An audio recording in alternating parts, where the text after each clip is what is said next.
یاد رہتی ہے، اگر یاد نہیں رہتی تو نبی کی بات یاد نہیں رہتی،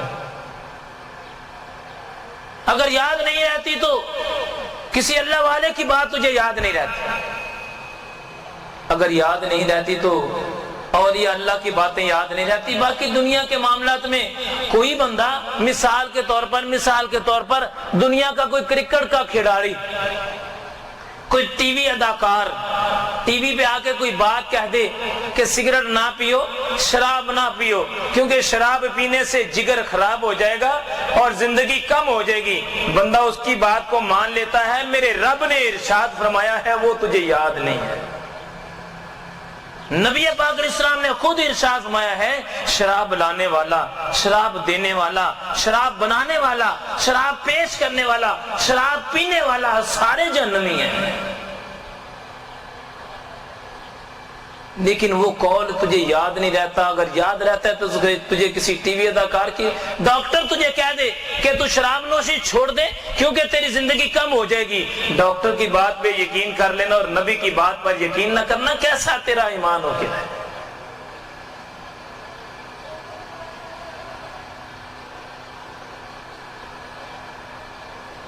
اے بندہ مسلمان، آج خصوصی طور پہ ہماری ناکامی کی وجہ فقط یہ ہے، آج ہمارے اندر درگزر نہیں ہے، برداشت کا مادہ نہیں ہے، آج ہم برداشت نہیں کر پاتے کسی بات کو بھی۔ ہماری کوشش یہ ہوتی ہے کہ اگر کسی نے چھوٹا سا پتھر مارا تو آگے سے اس کو اینٹ مار کے جواب دے، کسی نے ایک بات کہی ہے تو اس سے آگے سے 10 باتیں کہیں۔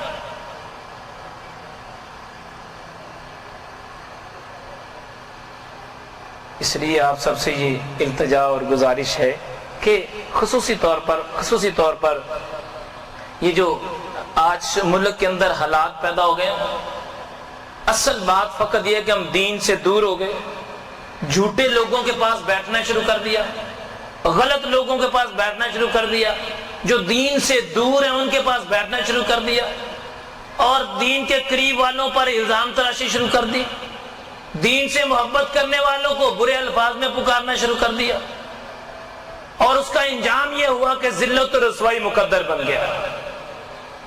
اگر دیندار کوئی بات کہے تو برداشت نہیں ہے، دنیا دار بات کہے تو ساری باتیں برداشت ہیں۔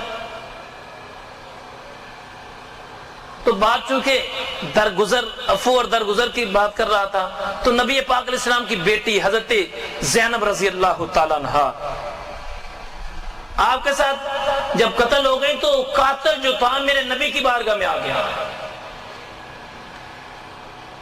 نبی پاک علیہ السلام نے اسے معاف فرما دی، نبی پاک علیہ السلام نے فرمایا جا تجھے معاف کر دیا۔ اگلی بات سنیں، ابو جہل کا بیٹا اکرمہ بن ابو جہل جب فتح مکہ ہوا، اس کے بعد نبی پاک علیہ السلام نے جب یعنی وہ مکہ فتح ہو گیا، اس کے بعد ابو جہل نے اس کے بیٹے نے کیا کیا، وہ بھاگتا پھرتا تھا، کبھی ادھر جائے کبھی ادھر جائے کہ کہیں سے مجھے امن مل جائے، امان مل جائے، تحفظ مل جائے۔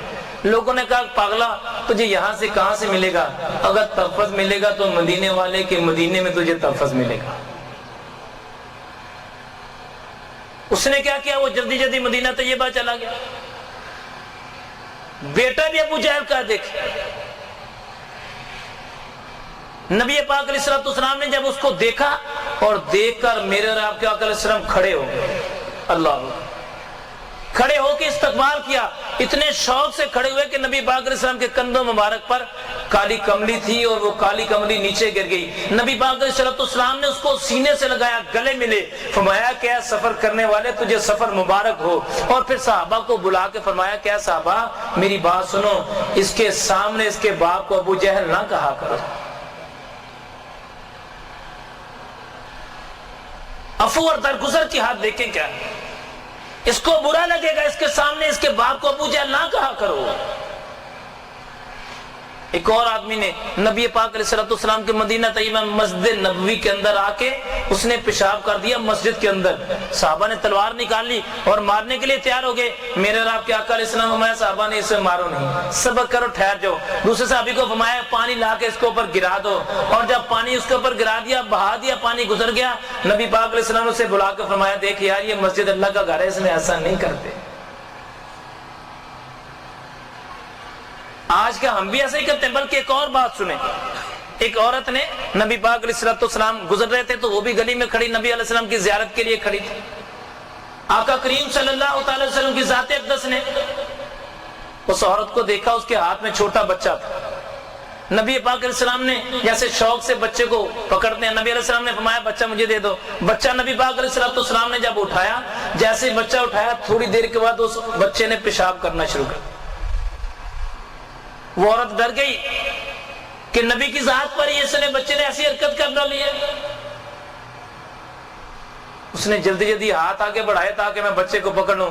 میرے اور آپ کے آقا علیہ السلام کا اخلاق دیکھیں کیسا تھا. اللہ اکبر. نبی پاک علیہ السلام فرماتے ہیں بڑھیا ٹھہر تو جا, بچے کو پیشاب تو کر لینے دے, پھر تو واپس لے لینا.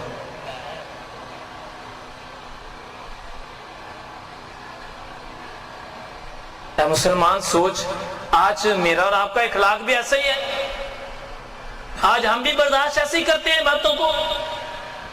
اسی نبی کا کلمہ پڑھنے والے ہیں جس نبی کا کلمہ سیدنا صدیق اکبر نے پڑھا. اسی نبی کا کلمہ پڑھنے والے ہیں جس کا کلمہ علی مرتضیٰ شیر خدا نے پڑھا.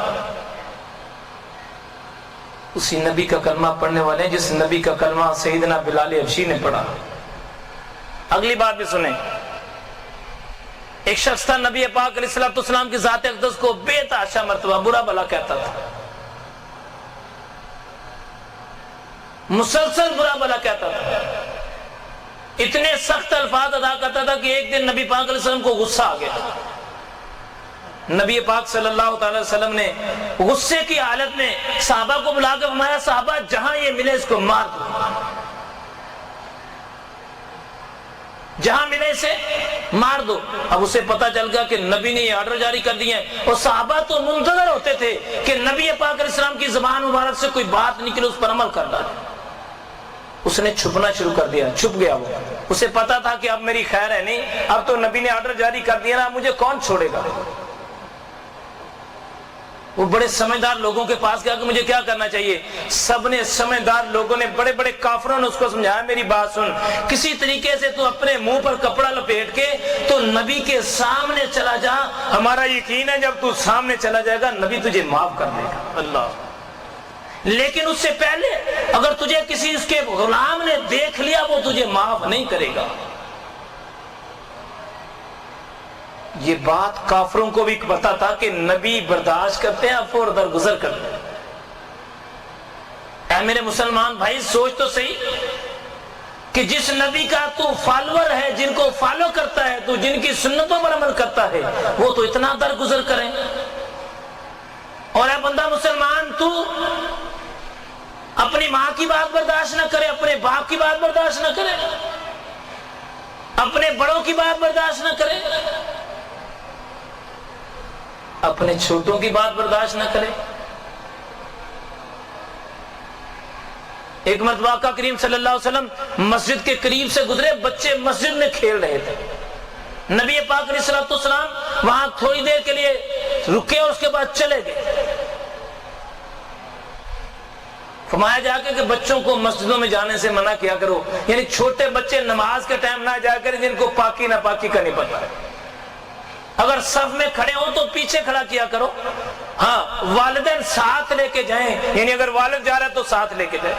اگر ماں بھی مسجد میں آتی ہے تو بچے کو ساتھ لے کے آئے. ایسا نہ ہونا کہ ماں کو اپنا بچہ بڑا پیارا لگتا ہے, وہ دوسروں کو تنگ کرے نماز میں. ماں کو تو اچھا لگے گا لیکن اللہ رسول کو اچھا نہیں لگے گا. اس لیے فرمایا گیا بچہ اگر صف میں کھڑا ہو تو سائڈ میں کھڑا کر دو. بچوں کو مسجدوں کے ساتھ وابستگی کرواؤ ان کی, لیکن وہ بچے جو سمجھدار ہو جائیں, تھوڑے سے پاکی نہ پاکی کا پتہ چل جائے جن کو. اور نبی پاک علیہ الصلوۃ والسلام کے صحابہ کی جب باتیں سنتے ہیں یقین جانے ایمان تازہ ہوتا ہے. کتنی برداشت. علی مرتضیٰ شیر خدا رضی اللہ تعالیٰ عنہ، سیدہ صدیق اکبر رضی اللہ تعالیٰ عنہ. دیکھے تو کہ